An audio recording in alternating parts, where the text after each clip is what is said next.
Radio Universidad de Puerto Rico presenta Hasta las Piedras Hablan, Antropología y Cultura con Ignacio Lazagasti Colón.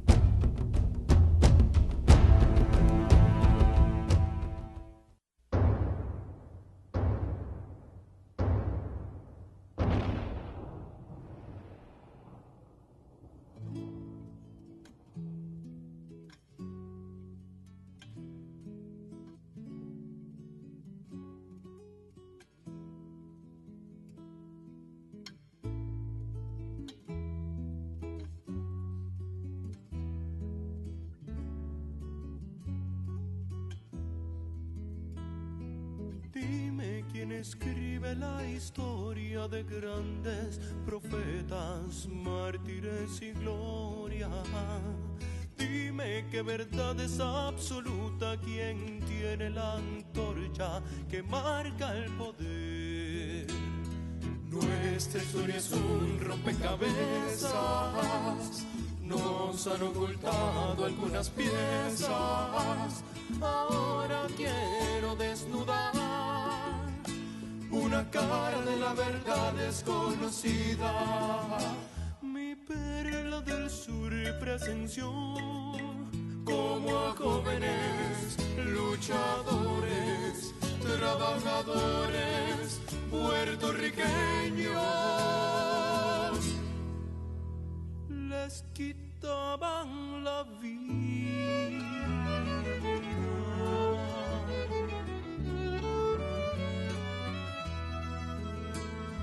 Fue en un domingo de Ramos, año 37, en Ponce reunía un grupo de compañeros, amigos, hermanos, para protestar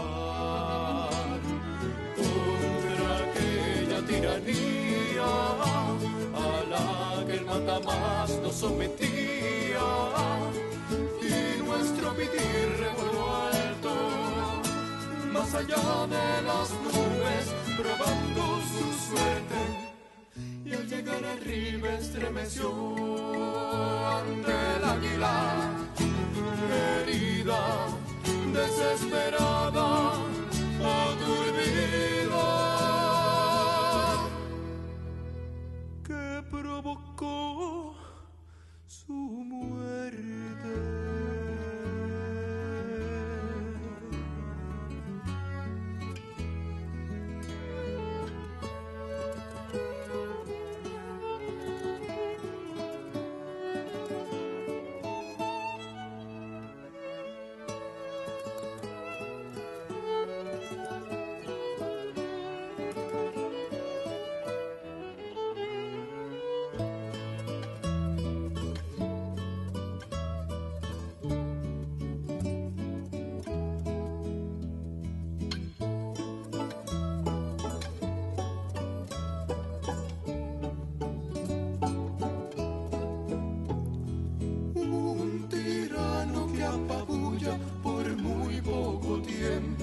Sale con la suya.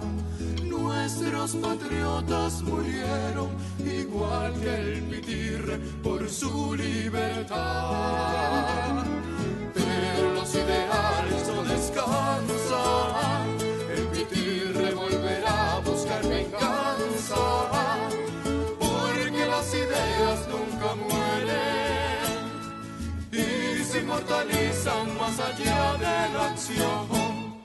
Y esto prueba que la historia no es drama ni comedia. La historia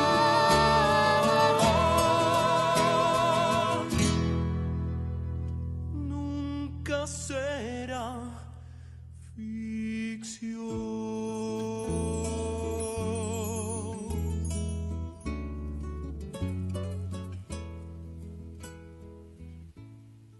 Saludos y bienvenidos una vez más a este su programa de Hasta las Piedras Hablan. En la tarde de hoy empezamos el programa con la pieza La Historia Juzgará, de un grupo muy interesante de Nueva Trova de hace muchos años, Nova Ilusión. Grabaron un solo disco y pues por diferentes razones de estudios pues se desbandaron y desaparecieron, pero hoy los traemos, como recuerdan, en el contexto de este programa que continuamos haciendo con la invitada de la semana pasada que se encuentra nuevamente con hoy, la doctora Elma Beatriz Rosado Barbosa. Sí, porque los dos apellidos son importantes. ¿Cómo estás, Elma Beatriz? Saludos. Pues muy bien, Ignacio. Buenos días y buenos días a todos los que nos escuchan. Un placer para mí estar aquí. Seguimos desarrollando el tema de lo que fue su tesis doctoral en Historia de Puerto Rico y el Caribe, del Centro de Estudios Avanzados de Puerto Rico y el Caribe, que lleva como título Violaciones de Derechos Humanos por Estados Unidos en Puerto Rico, el Partido Independentista Puertorriqueño y su persecución por el FBI, 1960-1971. Mi interés muy personal de traer esta conversación al aire es en el contexto de lo que estamos pasando en Puerto Rico en estos momentos de que tenemos la Junta Fiscal encima, promesa y todo lo que está pasando, la convulsión electorera del país, el desmadre de fases de toda la situación política, económica, pero una de las cosas muy importantes es algo que la gente dentro de su absurdo político deja de mano, deja fuera, es el mundo de los derechos humanos. Esa gran dinámica de los llamados derechos humanos, que de tanto que se habla y se cacarea, pero ¿cómo funciona esto? Y cómo es interesante los que los promulgan en ocasiones son los grandes violadores de esos derechos humanos.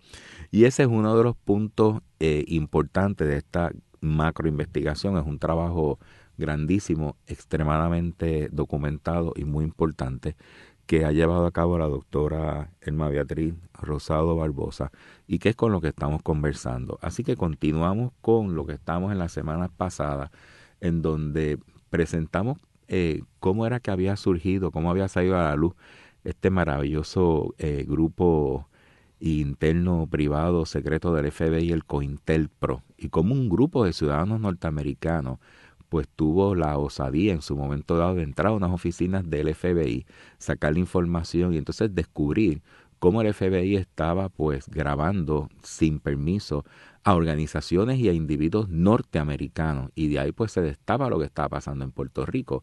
Así que lo que pasa en Puerto Rico es un rebote de lo que estaba haciendo el FBI ilegalmente en Estados Unidos.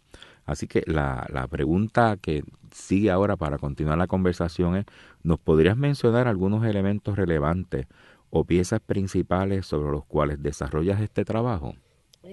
Sí, antes de hacer eso y partiendo de lo que estás rememorando del programa anterior, y con respecto a esa penetración en las oficinas del FBI que hizo el grupo de ciudadanos para investigar al FBI, yo había mencionado el libro The Burglary de Betty Metzger.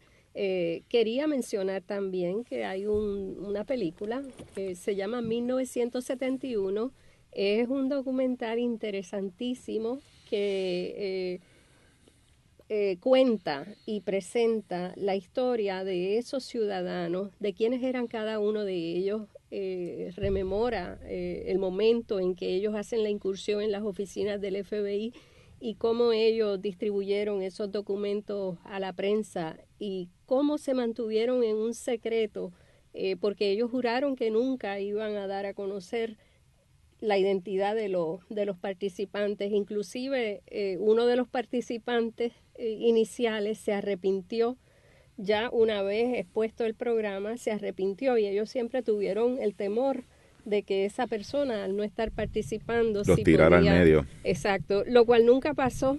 Y la razón por la cual se conocen sus identidades es porque alguien dijo algo en una fiesta y la periodista ató cabos y entonces ella tuvo pistas para poder conocer las identidades y ellos accedieron entonces a contar la historia. Solamente uno de ellos se mantiene en el anonimato, pero los demás accedieron a contar la historia y quienes nos escuchan, ese documental de la directora y productora Joanna Hamilton, lo pueden buscar por internet, está disponible inclusive en una de las empresas que se dedica a dar un servicio de película por un cargo mensual. Uh-huh. Así que pueden buscarlo por internet.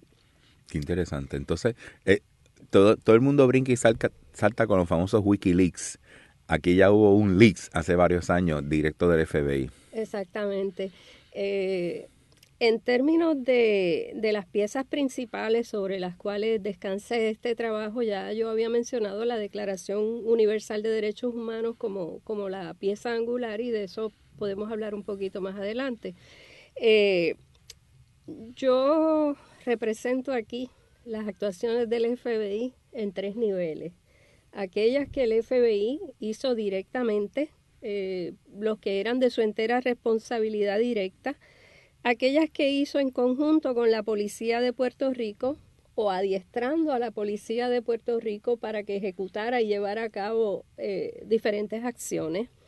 Y en tercer lugar, las acciones de hacer la vista larga, de permitir e incluso impulsar y provocar e incitar y ser cómplice en establecer el clima de persecución y represión política en Puerto Rico.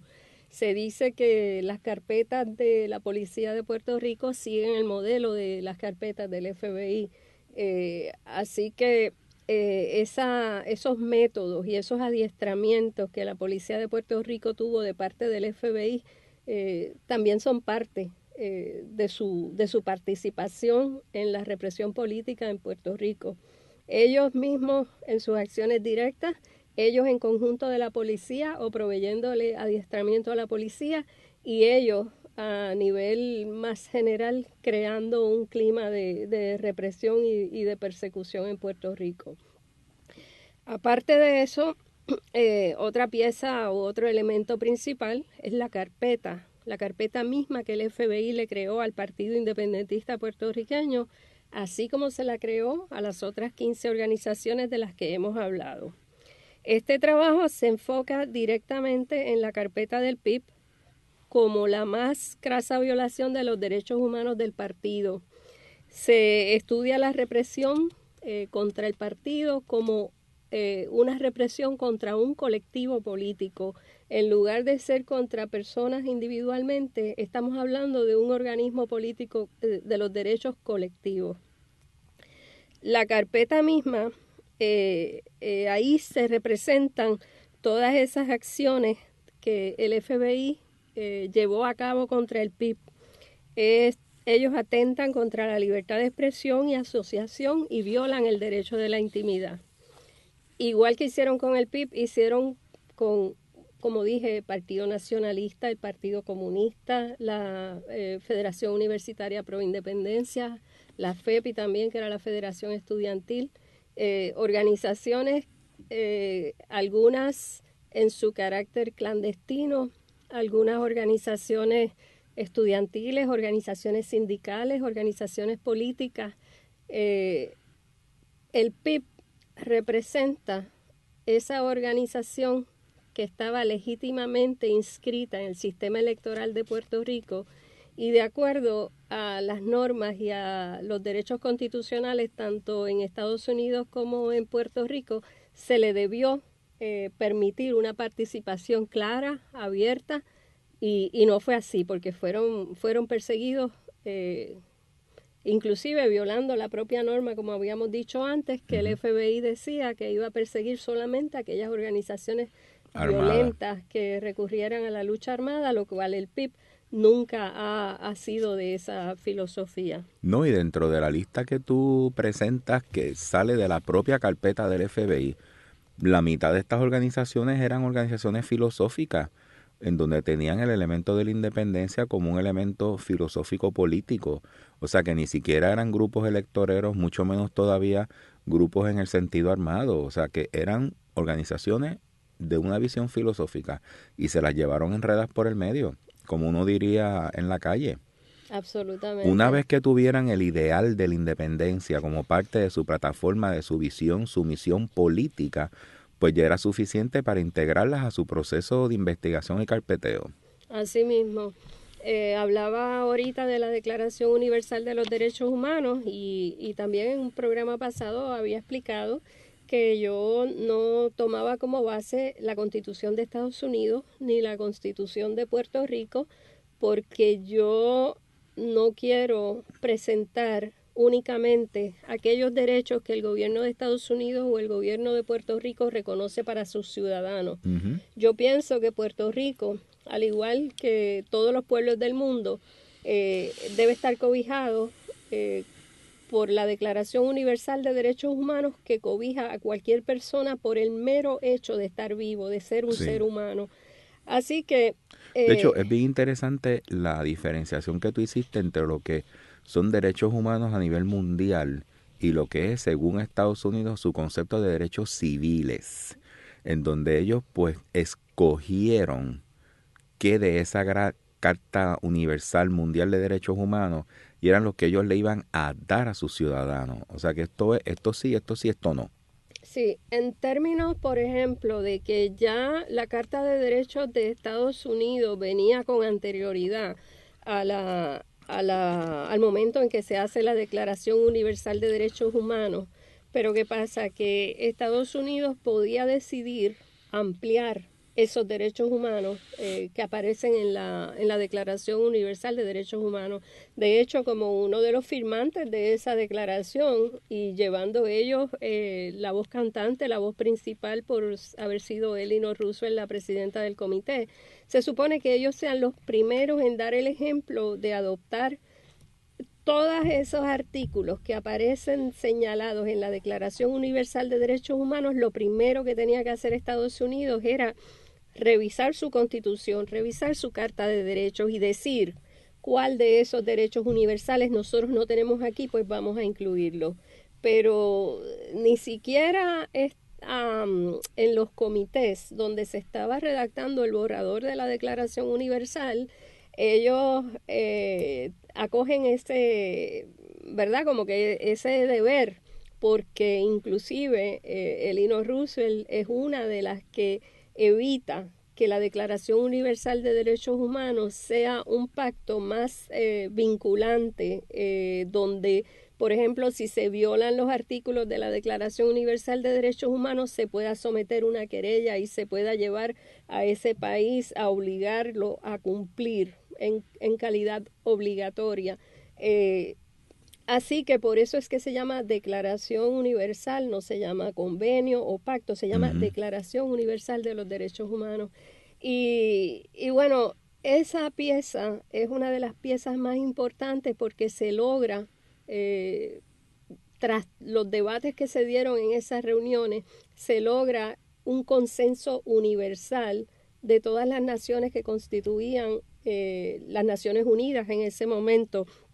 Y yo creo que Puerto Rico, directamente cobijado por esa Declaración Universal de Derechos Humanos, como todos los individuos del mundo, ¿verdad?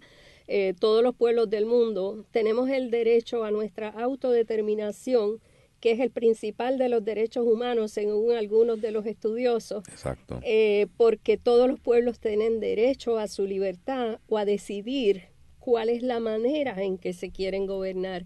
Así que Puerto Rico tiene esa distinción de que al ser colonia todavía tiene que librar una batalla en términos de la lucha por su autodeterminación, a lo cual tiene pleno derecho. Uh-huh.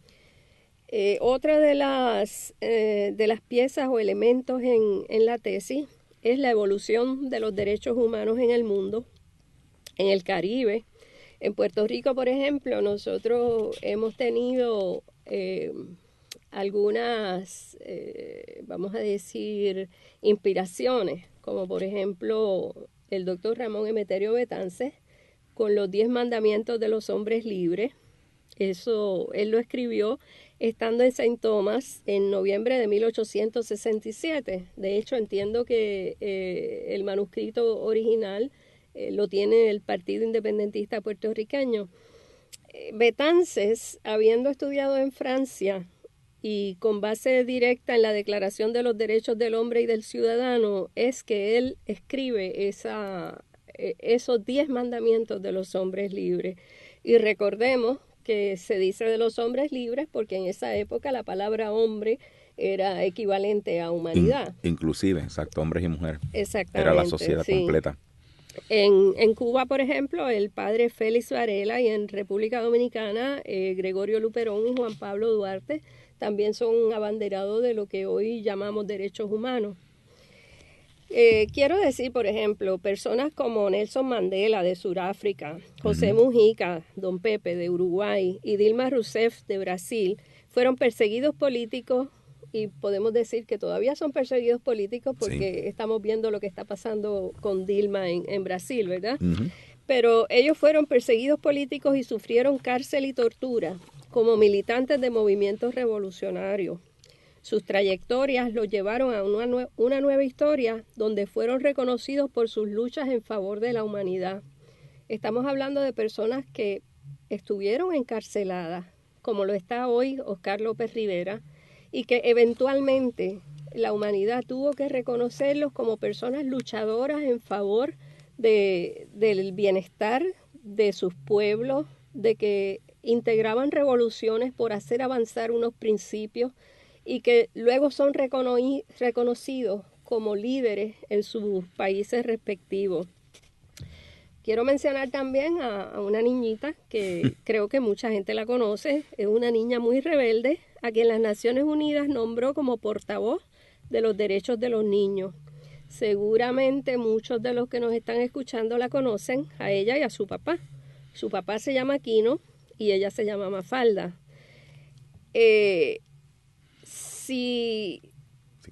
Si reconocemos la participación de Mafalda también como portavoz de las Naciones Unidas, que las Naciones Unidas le hace ese acercamiento, recordemos que Mafalda estuvo muchos años empuñando principalmente su boca, a través de su boca era que ella decía todas estas verdades a favor de la libertad, de la democracia. Y hay una imagen muy emblemática que es la del palito de abollar las ideologías, que aparece el policía con una macana y Mafalda está al lado señalando que ese es el palito de abollar las ideologías.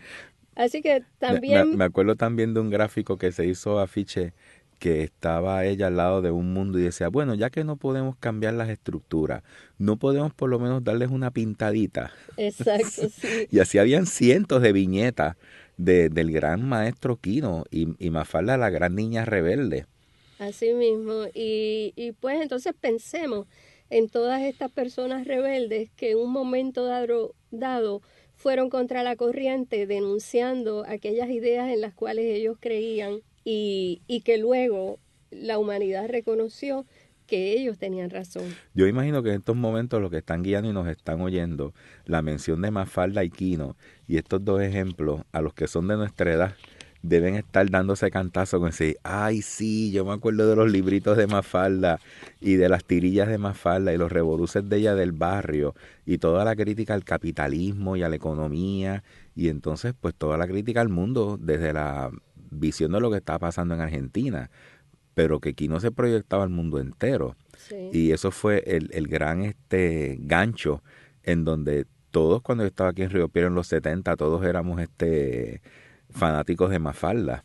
Sí. Y en los 70, o sea, en esa década de la que estábamos hablando la semana pasada, el momento de la gran contracultura a nivel occidental. Pues yo invito a que todo el mundo sea fanático de Mafalda Sí. todavía, porque todas las obras de Mafalda están absolutamente disponibles, especialmente el libro completo de Mafalda. Todo ese Mafalda libro, es una joya. ese libro amarillo enorme, con una encuadernación preciosa que tiene todas las tirillas. Así que... No, y es interesante porque a Mafalda le han pasado, entiendo que hace poco en Argentina en un museo se celebraron los 50 años de Mafalda. Y se hizo una exhibición retrospectiva con las tirillas y con el material. Y Mafalda, pues, es doloroso decirlo, pero como las cosas no han cambiado en términos de derechos humanos y sistemas políticos, Mafalda sigue muy vigente. Así que muchas de las cositas que la nenita decía hace 30, 40 años atrás, pues todavía están como que ahí, en la vuelta de la esquina. Sí, sí.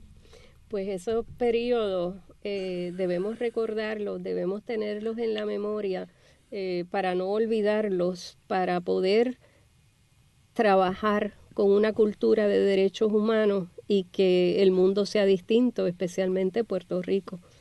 Sí. Esta discusión de los derechos humanos es puntal en el trabajo de tu investigación, pero también es puntal en la vida diaria de nosotros como país y nuestra maravillosa relación, por decirlo de alguna forma, nuestra muy especial relación con Estados Unidos y lo que sucede y lo que pasa. Tomando de punto de arranque tu trabajo de investigación, el cual ya no nos queda tiempo para seguir dialogando sobre esto, pero les invitamos a que nuevamente nos sintonicen la próxima semana, en la próxima piedra, para seguir trabajando con esto, porque para muchas personas esto es una piedra en el camino. Hablar de cosas que son incómodas, porque no son conversaciones rosas ni lindas, no es un poemario a las maripositas, son piedritas con puntitas, y dentro de nuestro mundo democrático, pues esto de los derechos humanos es una situación muy incómoda, y es algo pues que tenemos que seguir analizando. Así que le damos las gracias por esta fantástica investigación que abre muchas puertas de información y de situaciones de la doctora Elma Beatriz Rosado Barbosa, y les pedimos y les invitamos que nos sintonicen nuevamente en la próxima piedra la semana próxima. Muchas gracias, Elma Beatriz. Gracias a ustedes. Radio Universidad de Puerto Rico presentó Hasta las Piedras Hablan, Antropología y Cultura con Ignacio Olazagasti Colón.